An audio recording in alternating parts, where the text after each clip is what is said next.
Welcome students to the part 2 of Theories of Learning. In the last video, that was the part 1 of this series, उसमें हमने ये जाना कि gene पियाजे, जिनको विकासात्मक मनोविज्ञान का प्रेरक माना जाता है, उन्होंने एक बहुत महत्वपूर्ण सिद्धांत जिसे संज्ञानवादी विकास सिद्धांत कहते हैं उसका प्रतिपादन किया। उनके द्वारा प्रतिपादित इस सिद्धांत में ये बताया गया कि व्यक्ति के विकास में उसका बचपन एक महत्वपूर्ण भूमिका अदा करता है।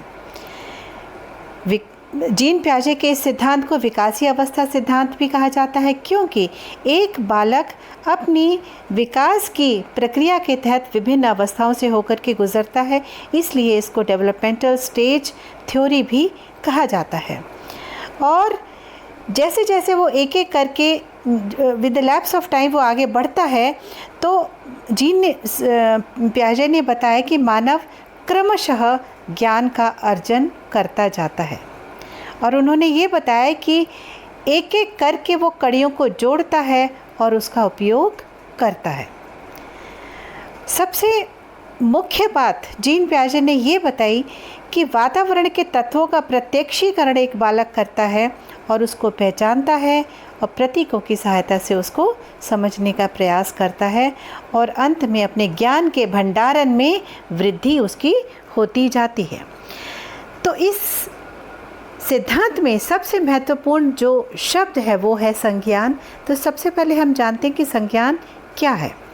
संज्ञान एक ऐसी प्रक्रिया है जिसमें संवेदी सूचनाएं होती हैं, प्रत्यक्षण होता है, मीन्स सेंसेशन होता है, प्रत्यक्षण होता है, प्रतिमा मीन्स इमेज फॉर्मेशन होती है। जिस भी चीज़ को एक बालक देखता है उसकी इमेज फॉर्मेशन उसके अंदर होती है। धारण मीन्स उसको रिटेंशन, उसको रिटेंशन वाली कैपेसिटी भी उसके अंदर होती है। समस्या समाधान मीन्स प्रॉब्लम सॉल्विंग, वो प्रॉब्लम की सॉल्व करने वाला एटीट्यूड। देन तर्क, रीजनिंग, चिंतन, थिंकिंग एवं प्रत्याहन मीन्स रिकॉल जैसी मानसिक संक्रियाएं निहित होती हैं। इन सभी मानसिक संक्रियाओं से के समुचित प्रयोग से बालक की बौद्धिक क्षमता विकसित होती है। मीन्स उसकी जो IQ लेवल है वो तभी डेवलप होगा जब ये सारी की सारी संक्रियाएं संवेदी सूचनाओं का उपयोग होगा। संवेदी सूचनाओं का ग्रहण, उनका एक्सेप्टेंस, उनका ट्रांसफॉर्मेशन रूपांतरण, संग्रहण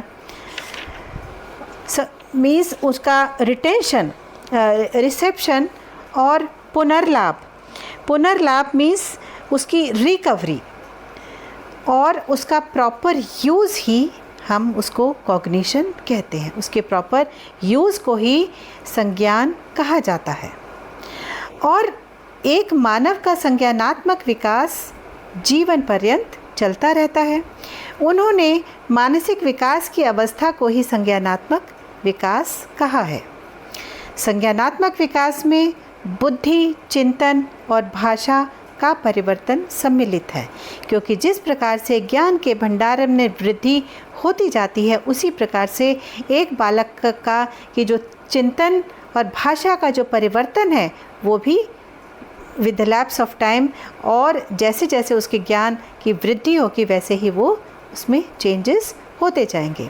और परिवर्तन की इस प्रक्रिया में संवेदना, तर्क शक्ति, प्रत्यक्षीकरण, चिंतन, समस्या समाधान जैसे तत्व सबसे ज़्यादा महत्वपूर्ण होते हैं और इनका सबसे ज़्यादा महत्ता है। तो हमने ये जाना कि संज्ञान की प्रक्रिया के तहत जिसमें संवेदना, प्रत्यक्षण, प्रतिमा, धारण मीन्स रिटेंशन, समस्या समाधान मीन्स प्रॉब्लम सॉल्विंग, तर्क मीन्स रीजनिंग मीन्स बालक एक रीजनिंग करता है, उसको पहले तार्किक क्षमता उसके अंदर डेवलप होती है और फिर उस पर रीजनिंग करता है। और थिंकिंग, एक बालक फिर उसको सोचता है। और प्रत्याहन मीन्स रिकॉलिंग वाली कि सारी की सारी मानसिक संक्रियाओं के से गुज़रते हुए एक बालक के संज्ञान में वृद्धि होती है और यही संज्ञान कहलाता है। So this was all for this video. अगली वीडियो में हम बात करेंगे संज्ञानात्मक विकास की प्रक्रिया और संरचना की, means structures and process of cognitive development.